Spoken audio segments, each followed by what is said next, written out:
Everyone, आज हम लोग पढ़ते हैं क्लास 7 के आर.एस. अग्रवाल से 5A क्वेश्चन नंबर 18 और इसे हम लोग अच्छे से आज यहाँ पे समझेंगे। सब लोग रेडी रहेंगे अपना अपना कॉपी कलम लेकर और यहाँ पे हम स्टार्ट करने वाले हैं क्वेश्चन नंबर 18।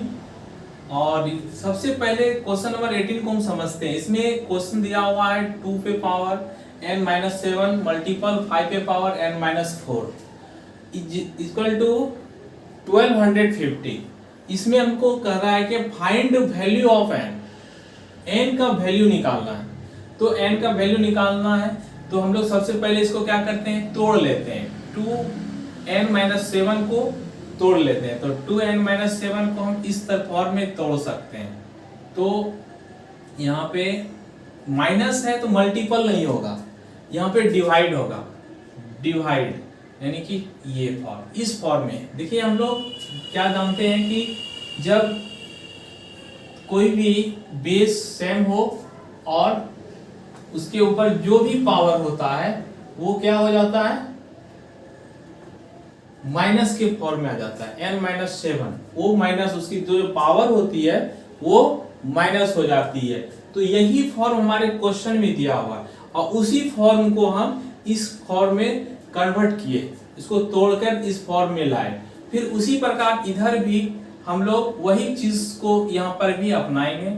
यहाँ पर भी 5n डिवाइड 5 पे पावर 4 इक्वल टू 1250। अब देखिए इसको भी हम तोड़ सकते हैं, इसको भी तोड़ सकते हैं हम 1250 को भी। 1250 को हम तोड़ने के लिए फैक्टर करेंगे। उसको फैक्टर करने के लिए जैसे कि हम इसको 625 और फिर 5 से खाएगा 125 में, फिर 5 से 25, 5 से 5 से, यानी कि 2। इसको नेक्स्ट स्टेप में लिखेंगे हम लोग, अभी नहीं लिखेंगे। तो इसको हम बाय में कर लेते हैं। सबसे पहले डिवाइड है तो इसको हम बाय में कर लेते हैं और इधर भी इसको भी हम लोग बाय में ही कर लेंगे, ठीक है। और इसको अब हम इस फॉर्म को यहाँ पर अप्लाई करेंगे। 2 पे पावर 1 इंटू 5 पे पावर 4, इसको भी हम इस फॉर्म में ले आए इसके द्वारा, ठीक है। अब अगले स्टेप में हम यहाँ पे ये जो है यहाँ पर हम multiple by cross multiplication, by cross यहाँ पे हम लोग थोड़ा सा स्पेस बना लेते हैं, थोड़ा सा स्पेस यहाँ पे बना लेते हैं। यहाँ पे लिख सकते हैं हम लोग बाय क्रॉस, नेक्स्ट स्टेप में लिखते हैं, ठीक है। तो यहाँ पर पहले हम क्रॉस कर लेते हैं। तो ये 2n multiple 5n equal to 21 5 4 multiple 2 7 multiple 5 4। अब यहाँ पे हम लोग बाय क्रॉस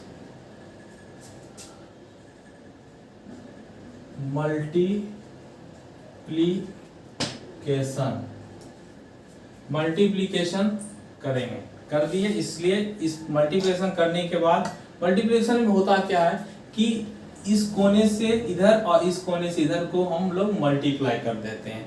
जो इसके नीचे है उससे मल्टीप्लाई हो गया, जो इस ऊपर है वो 1 से मल्टीप्लाई हो गया। तो अब हम लोग यहाँ पे 2n multiple 5n equal to, यहाँ पे भी 2 2, तो गुना जब बेस सेम हो तो उसका पावर क्या होता है, जुड़ जाता है।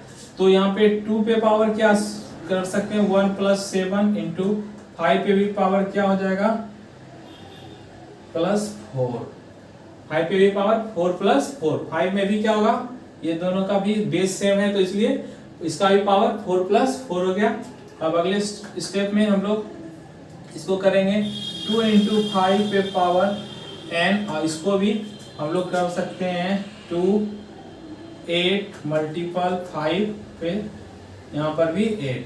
ये क्यों होता है, सिंस हम लोग जानते हैं कि a इंटू बी, अगर इस पे पावर जो होता है सेम हो n और n, तो इसको हम लोग इस फॉर्म में लिखते हैं a इंटू बी पे पावर n। इस फॉर्म में हम इसको लिखते हैं। इसी वजह से इसको जो हम इसमें कन्वर्ट कर दिए। उसी प्रकार इसको भी करेंगे। तो 2 ये कितना हो गया 10 पे पावर n, और ये हो गया आपका, ये भी इस फॉर्म में हम इसको लेकर पहले लिख लेते हैं। यहाँ भी हम वही चीज को फॉलो करेंगे। तो a इंटू बी, और यहाँ पे भी पावर आपका है 8, तो a into b power n। तो ये भी हमारा क्या हो गया 10 पे पावर n, और इधर 10 पे भी पावर 8। जब हम जानते हैं कि जब इस तरह फॉर्म में आता है तो ये दोनों क्या होता है, बेस कट जाता है, और उसके बाद जो भी पावर होता है वही हमारा आ जाता है। ये रहा मेरा आंसर। ठीक है, आप लोग अच्छी तरह से समझ गए होंगे। अगर आपको समझ में अच्छी तरह से आ गया होगा तो मेरे वीडियो को लाइक करेंगे, सब्सक्राइब करेंगे, और आपको हम इससे अच्छे से वीडियो लाते रहेंगे आप लोगों के लिए। Thank you so much.